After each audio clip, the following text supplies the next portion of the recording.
It's like the Supremes, right? Diana Ross. Yes. And no one remembers the names of the rest. Oh. And Barnabas is like, I could have been somebody.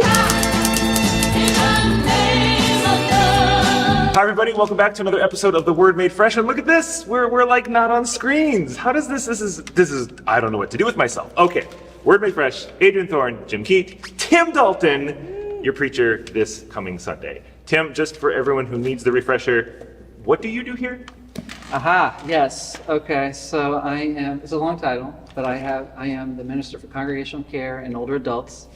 And we are tasked with going out, and we have a congregational care team. We look and make sure that people are being cared for, making sure people aren't forgotten, and then also minister primarily with the Tower League, and also work hand in hand with the commission, membership care, and parish life. So is that enough? I think that's great. The prayer list you all hear every Sunday during worship, that comes from Tim over to worship into whoever's doing that. So that's just one of the many ways you experience Tim's work that you don't even know. And Tower League people, you're watching this, you know you're my favorite. Okay, so you're preaching this Sunday.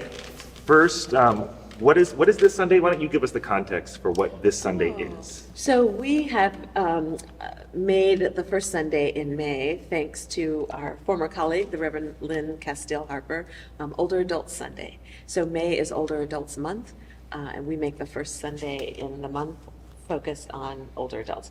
Older adults make up the majority of our congregation. The majority of our folks are 65 and over, and we are celebrating their wisdom, their faithfulness, their humor. There's so much richness in our community, and a lot of it is located right there. Actually, Lynn would often point this out at the ends of the spectrum with the children and with the elders is where we find a lot of the juice. Not saying anything about the people in the middle, just highlighting. I'm in the middle. Yeah, I'm in the middle too. But there's a lot of specialness at those edges. So. I mean, to riff on that, my life is filled with that. I have a 3-year-old and a 4.5-year-old, and my parents are in their mid to upper 70s, and I see them often. And so my favorite is seeing my 77-year-old dad with my 3-year-old son. It's the best. And you need a community that really centers and values that population and that experice. Yeah. So that's your job. Yeah, well, my grandfather always told me that if he knew grandchildren were this much fun, he would have had them first. But yeah, it is special. Yeah. It's special. So you're in the pulpit. We are in the book of Acts, which we haven't said ever all year long. We've been saying Luke, but now we're in Acts, although you're skipping us ahead a little bit to Acts chapter 11. 11. Yeah. All right. Acts 11, and we got a little bit going on at the church in Antioch. So what's this text? Why did you have us move to this text? And then how are you kind of entering into it? So the narrative lectionary was scheduled for the martyrdom of Stephen.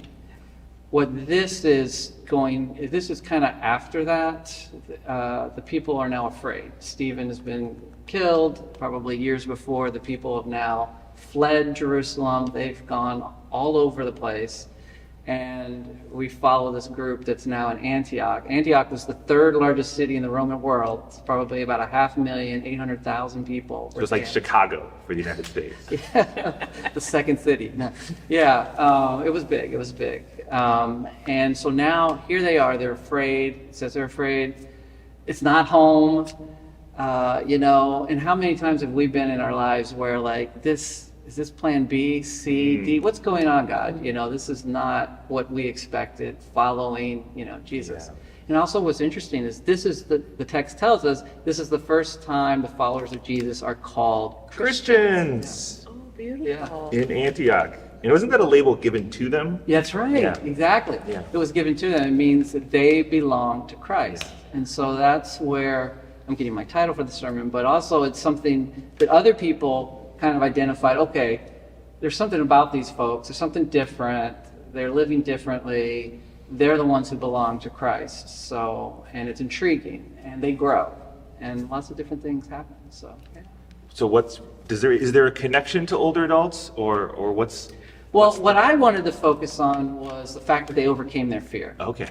And there's so many times, we grow older, I mean, let's face it, it's a difficult thing, you know? And so there's a number of fears that we have in our lives as we grow older, a lot of loss. And so what I did is at our last Tower League in person, we did some audio recording of some of the folks to share a little bit how they overcame fear or how they experienced fear in their life. And we're going to help kind of drop that in here and there. But and then also some emails. People in that moment didn't really feel like they wanted to share, but shared some stories with me, which were very powerful that I also want to share. So you got some backup for the sermon. Yeah, I crowdsourced this one. So I think it's going to be wonderful. I remember one time being in an intergenerational group, and there was a young adult who had come out of either first time or deep love, right? And life was over, right? Never going to find a love like this again. Washed up at 26, that kind of thing.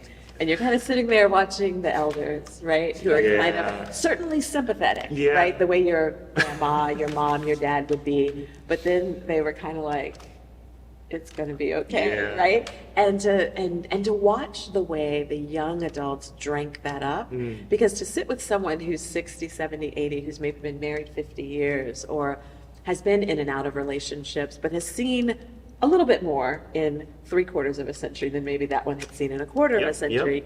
And for them to say, baby, it's going to be okay, right? Trust me, I've seen the long road. I know how the game ends. My heart has been broken. I have broken hearts. You're going to be okay. You're going to be okay. You know, God is with you, and there are other plans, and that could have been a shielding, right? And to also to come back years later and hear from young people, you know, thanks be to God that actually was not where I needed to be going. That school was not the one for me, and so on and so forth. So it's great to have people who are a little further down the road who can tell you.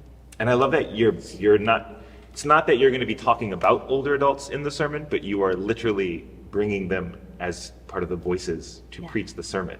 yeah. You know, we get to have that experience with the youngest in our community pretty much every Sunday with the Message for All Ages. The mic gets passed and they share incredible insights that we all go, okay, that'll preach. And so this is a great moment to kind of like, let's flip that around and hear from the other end of the spectrum and bring their voices into the space.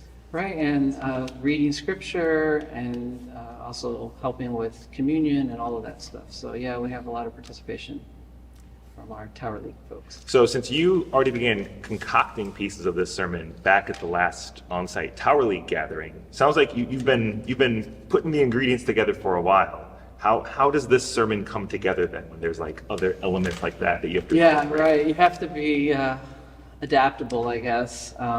But yeah, some of the stories, just wonderful stories of faith persevering through very unimaginable difficulties, like a civil war in Sierra Leone and some other things that have gone, or just a whiteout situation on a highway. You know, I mean, we have quite a different array of different things and how people kind of overcame and got through and relied on their faith in those moments.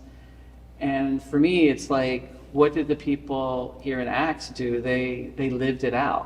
They lived it out. They became examples. They encouraged one another, and were a source of wonderful innovation, right? Innovation and growth, and they grew themselves, you know, spiritually through that. Because I mean, think about it. Like when we go through these difficult situations, I mean, that seems to be the moment. For my own experience, it seems to be the moment where God is like the clearest for me and just the closest, perhaps.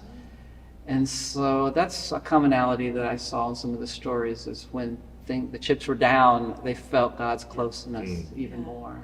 And it's one thing for any of us to say that, but it's another thing to hear that from these voices and these stories who have a few years on even us. You know, we're not the youngest of young anymore. Right. I've had the gray hairs and receding hairline for a good while, but you know, crossing the line of 40 means I probably don't qualify as a young adult anymore. No. and I'm over 50, but I do think we've lived long enough and gone through enough stuff that I am feeling the shift, and maybe you are as well, from the 26-year-old who's like freaking out about everything, to have had enough experiences with God to know that this is probably going to be okay. Yeah. Oh, yeah. I'm still not as anchored as like my grandma Yeah. would have been, or like some of the elders. I think you may have been talking about Millie's story. They are just, it's almost like so unflappable to have come Yeah. through what they've come through. They're like, I know I'm going to be fine. They know it. And I'm like, I'm pretty sure. So this is going to be a sermon for all of us. For all of us, yeah. Thank you. Yeah. Yeah. Oh, yeah. My other favorite Bible geek thing about this section, which probably is not pertinent to your sermon, but it might be for people doing a Bible study on this. So prior to this, we've kind of taken a little bit of a segue away from Saul. We had his little bit, and then we went into Peter's drama and Cornelius and Gentiles and the Holy Spirit. That's fun stuff. Here, Saul makes his way back, and he's still called Saul, which is always my favorite thing to point out, that the conversion, his road experience, getting knocked off his ass, it was a donkey, so I can say that, that was not the moment his name changed. He was still Saul. He didn't become Paul until he went to the Gentile context. So it wasn't like a new identity name change. It was simply being contextual to the audience he was in. So to the Hebrews, he was Saul. To the Greeks, he was Paul. He just kind of became the person he needed to be. And the other favorite thing is we meet Barnabas here. Yes. We're going to meet a lot of Saul and Barnabas later. And we typically know them as Saul and Barnabas, like in that order. And, the order of names is intentional. But here it's Barnabas and Saul.